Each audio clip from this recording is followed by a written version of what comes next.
வணக்கம் ஃப்ரெண்ட்ஸ், இன்னைக்கு நம்ம உள்ளன்ல எப்படி ரோஸ் செய்யறதுன்னு பார்க்க போறோம்.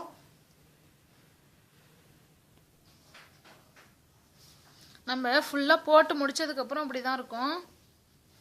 இதை நான் எப்படி போடுறதுன்னு ஃபர்ஸ்ட் உங்களுக்கு சொல்லி தரேன். ஃபர்ஸ்ட் இந்த லைன் நான் உங்களுக்கு எப்படி போடுறதுன்னு சொல்லி கொடுக்குறேன். நான் உங்களுக்கு ஃபர்ஸ்ட் சின்னதாக சொல்லி கொடுக்குறேன். அதுக்கப்புறம் உங்களுக்கு எவ்வளோ பெரிய ரோஸ் வேணுமோ அந்த அளவுக்கு நீங்கள் சின்னதாகவும் போட்டுக்கலாம், பெரிய பெரிய பூவாகவும் போட்டுக்கலாம். ஃபர்ஸ்ட் இந்த ஸ்டெப்ஸ் சொல்லித்தரேன் உங்களுக்கு. இந்த மாதிரி நீட்டமா நீங்க போட்டுட்டு இதை சுத்திட்டு தைக்கணும். அதுவும் எப்படின்னு காட்டலாம். இப்போ நம்ம இந்த ஃபர்ஸ்ட் இந்த பார்டர் மாதிரி இருக்கு இல்லையா, இது நம்ம எப்படி போடுறதுன்னு பார்க்கலாம். ஃபர்ஸ்ட் க்ரோஸ் ஹவுஸ் எடுத்துட்டு இந்த மாதிரி முடிச்சு போட்டுக்கோங்க. அதுக்கப்புறமா கையில நல்லா நூலை சுத்திட்டு செயின் போடணும். பாருங்க, உங்களுக்கு பெரிய ரோஸா வேணும்னாக்கா 50-60 செயின் போட்டுக்கணும். உங்களுக்கு நார்மலா வேணும் அப்படின்னாக்கா ஒரு 20-25 செயின் போட்டுக்கோங்க. உங்களுக்கு சின்ன பூவா இந்த அளவுக்கு சின்ன பூவா வேணும்னாக்கா ஒரு 30-35 போட்டுங்க. உங்களுக்கு எந்த அளவுக்கு தேவையோ அந்த அளவுக்கு செயின் போட்டுக்குங்க. நான் இப்போ உங்களுக்கு சொல்லணுங்கிறதுக்காக ஒரு 15 செயின் போட்டுக்கிறேன்.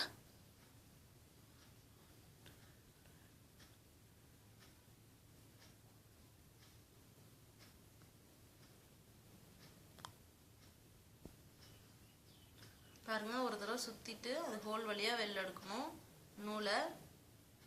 பாருங்க, இந்த மாதிரி நீங்க செயின் போட்டுக்கோங்க ஃபர்ஸ்ட். இப்போ செயின் போட்டாச்சு. இது ஃபர்ஸ்ட் டிசைனு. இப்போ இந்த டிசைன் எப்படின்னு பார்க்கலாம். இப்போ பாருங்க, இதை ஒரு சுற்றிட்டு இந்த கேப் இருக்குது பார்த்தீங்களா, செயின் போட்ட கேப்பு அதில் விட்டு இழுக்கணும். இப்போ பாருங்கள், நம்மளுக்கு 3 லேயர் தெரியும். 1 2 3. இதில் ஃபஸ்ட்டு 2 இது, அடுத்த 2 இது. இதே மாதிரியே நீங்கள் ஃபுல்லாக போட்டுட்டு வரணும்.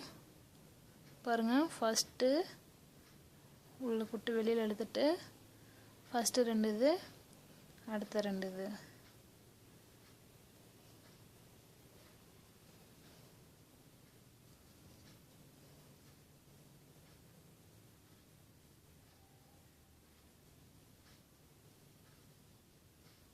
இதே மாதிரி இந்த செயின் ஃபுல்லா போடணும். அப்படி நம்ம செயின் ஃபுல்லா போட்டோம்னா நமக்கு இந்த டிசைன் கிடைக்கும்.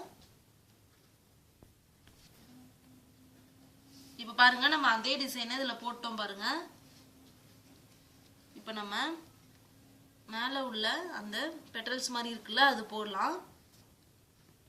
இப்ப நம்ம அடுத்தது அந்த பெட்டல்ஸ் மாதிரி தெரியுதுல்ல, இது நம்ம போட போறோம். இதுக்கு அந்த ஏற்கனவே உள்ள கிரீன் கலர் நூலை நறுக்கிட்டு அடுத்து வேற கலர் சேர்த்தாலும் சேர்த்துக்கலாம், இல்லை ஒரே கலர்ல போடுற மாதிரி இருந்தாலும் போட்டுக்கோங்க. இந்த மாதிரி 2 முடிச்சு போட்டுட்டு அந்த எக்ஸ்ட்ரா நூலை கட் பண்ணி விட்டுருங்க. இப்போ நம்ம அடுத்து இந்த டிசைன் போடுறது எப்படின்னு பார்க்கலாம். இப்போ நம்ம செயின் போட்டுக்கலாம். ஒரு 4 செயின் போட்டுக்கங்க. 1 2 3 4 செயின் போட்டுக்கிட்டு இந்த இதை நம்ம ஏற்கனவே போட்டிருக்கிறோம் இல்லையா, அதில் 1 2 இதை விட்டுருங்க. 1 2 இதை விட்டுட்டு 3வது கேப் இருக்குது பார்த்தீங்களா, அந்த 3வது கேப்பு வழியாக இதை விட்டு நூலை அது வழியாக வெளில எடுத்துருங்க. இழுத்துட்டு இது பண்ணிடணும். பாருங்க, நம்மளுக்கு இப்படி இருக்கும். அடுத்தது 1 2 3 4 செயின் போட்டுக்கிட்டு இது ஒரு சுற்றிட்டு 1 2 விட்டுட்டு 3வது கேப்பில் விட்டு இழுத்துட்டு அதை ஒரே இதாக இழுத்துருங்க. இப்போ பாருங்கள், நம்மளுக்கு எப்படி தெரியும். அதே மாதிரியே செயின் ஃபுல்லாக போட்டுக்கணும்.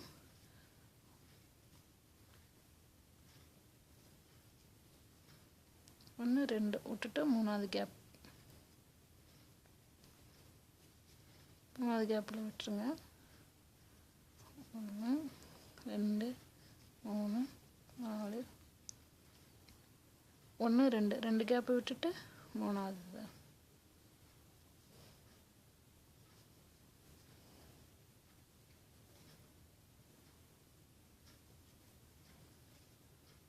ஒன்று 2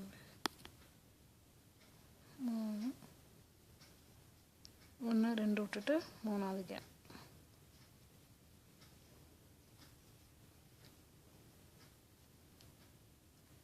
அதுக்கப்புறம் ஒரு சுற்றி இந்த லாஸ்ட் எண்டிங் இருக்குது இல்லையா, அதில் 3 இதையும் விட்டு ஒரே செயின் எடுத்துருங்க.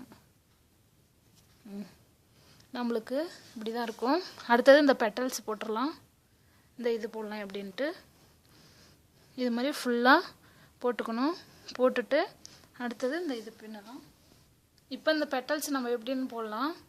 இப்போ இதை ஒரு சுற்றி சுற்றிட்டு இந்த இது இருக்குது பார்த்திங்களா, இந்த இதில் ஒரு சுற்றி சுற்றிட்டு இப்போ 3 இதுலேயும் இழுத்துடணும். 1 2 3 ஒரே தான் இழுத்துருங்க. அடுத்தது ஒரு சுற்றி சுற்றிட்டு இது ஃபஸ்ட்டு 2 இது, அடுத்தது 2 இது. அப்போ தான் நம்மளுக்கு பெட்டல் மாதிரி வரும். அதே மாதிரியே இந்த இது ஃபுல்லாக போட்டுட்டு வரணும். பாருங்கள், ஃபஸ்ட்டு 2 இது, அடுத்தது 2 இது. நெருக்கி இது பண்ணிக்கோங்க, அப்போ தான் அழகாக தெரியும். ஃபஸ்ட்டு 2 ஃபஸ்ட்டு 2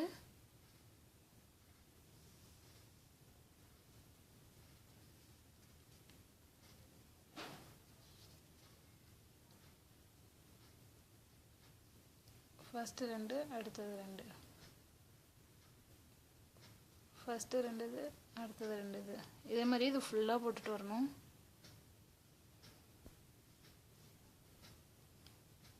இல்லையா, லாஸ்ட்டில் எண்டிங் வந்து இதுங்கிறப்ப இதை ஒரு சுற்றி சுற்றிட்டு இதை உள்ளுக்கு விட்டு இந்த 3 இதுக்கும் இழுத்துடணும்.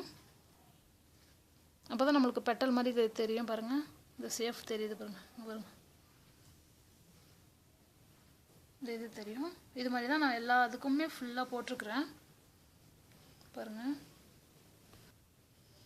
நான் பெரிய ரோஸாக போடுறதுனால நான் பெருசாக போட்டு பெரிய இதாக பண்ணியிருக்கிறேன். நிறையா செயின் போட்டு செஞ்சுருக்கிறேன். பாருங்கள், நாங்கள் காமிச்சோம் இல்லையா இந்த பெட்டல் ஃபுல்லாக, அதே மாதிரியே நான் எல்லாத்துலேயும் போட்டு முடிச்சிருக்கேன். இப்படி தான் இருக்கும். இதை நான் எப்படி உங்களுக்கு ஒரு இது பண்ணலான்னு காமிக்கிறேன். ரோஸ் மாதிரி செய்யறதுக்கு ஃபர்ஸ்ட் இதை சுத்திட்டு தைக்கணும். அது எப்படி நம்ம பார்க்கலாம். இப்போ நம்ம எப்படி தைக்கலான்னு பார்க்கலாம். பாருங்கள், இதை அப்படியே சுருட்டிகிட்டே வாங்க. சுருட்டிகிட்டே வந்துட்டு அந்த இது கலண்டுக்காமல் இருக்கணும். கலலாமல் இருக்கிறதுக்காக தைச்சிடலாம்.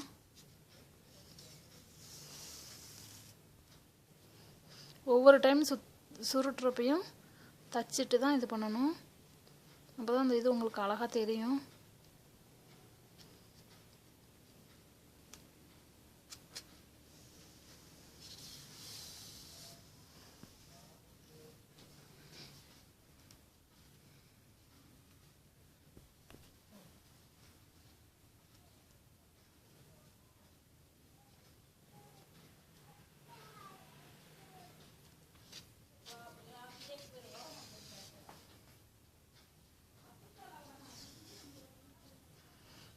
ஒவ்வொரு டைம் சுற்றுறப்பையும் ஒவ்வொரு டைமும் இது பண்ணிக்கோங்க, தச்சுக்குங்க.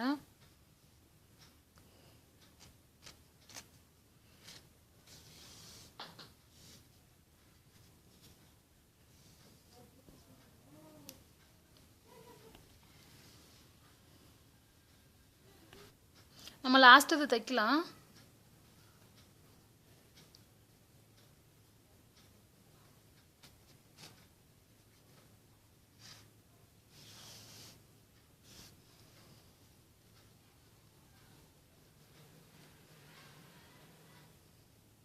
பாருங்க, சூப்பரான ரோஸ் நமக்கு கிடைச்சிருச்சு. இப்போ நம்ம கடைசியா முடிச்சு போடணும் இல்லையா, அதனால இந்த மாதிரி பாருங்க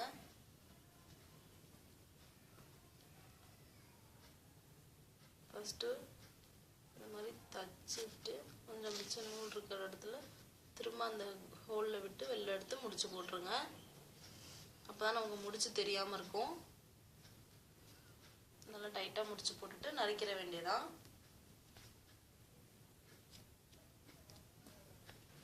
பாருங்க, சூப்பரான ரோஸ் ரெடி ஆயிடுச்சு. நாங்கள் ஏற்கனவே லீஃப் செஞ்சு வச்சுருக்கோம். உங்களுக்கு இந்த லீஃப் செய்யறதுக்கு தெரியல அப்படின்னா நீங்கள் வந்து எங்களோட சேனலில் இந்த வீடியோ போட்டிருக்கோம், நீங்கள் வேணால் பார்த்து கற்றுக்கோங்க இந்த லீஃப் எப்படி செய்யறதுன்னு சொல்லிட்டு. இந்த ரோஸை நீங்களும் கண்டிப்பாக ட்ரை பண்ணி பாருங்கள். உங்களுக்கு இந்த வீடியோ பிடிச்சிருந்துச்சுன்னா லைக் பண்ணுங்கள், ஷேர் பண்ணுங்கள், மறக்காமல் சப்ஸ்கிரைப் பண்ணுங்கள் ஃப்ரெண்ட்ஸ். தேங்க்ஸ் ஃபார் வாட்சிங்.